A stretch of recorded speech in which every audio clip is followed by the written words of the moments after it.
Ce vendredi 9 février, les victoires de la musique 2018 ne sont pas seulement présentées pour la première fois par Daphné Burki mais aussi présidées par un artiste étranger, Sting. Avant le show, diffusé en direct sur France 2 et France Inter depuis la scène musicale à Boulogne-Billancourt, le Britannique s'est confié aux Parisiens. Il évoque son lien à la France et la figure légendaire de Johnny Hallyday.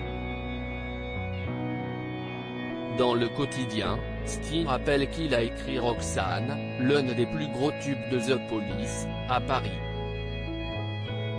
En novembre 2016, il était celui qui montait sur scène pour la réouverture du Bataclan.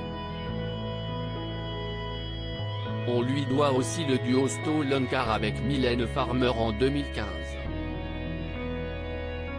Cet amateur de Camus et de Sartre évoque naturellement Johnny Hallyday, mort en décembre 2017, à qui les victoires vont rendre hommage ce soir.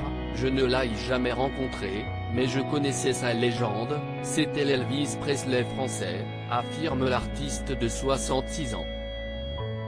J'ai vu l'hommage que lui ont rendu les Français. Extraordinaire. 1 million de personnes dans les rues. C'était très émouvant.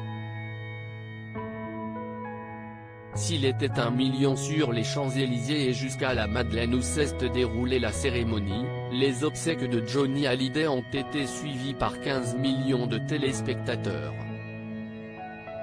Pour les victoires, Sting se félicite de succéder dans le rôle de président à son grand ami Charles Aznavour. Je prends la chose très au sérieux, je dois faire un beau discours en français. Je suis un peu anxieux. L'artiste chantera également un extrait de son nouvel album, en duo avec Shaggy, intitulé 44 876e attendu le 20 avril.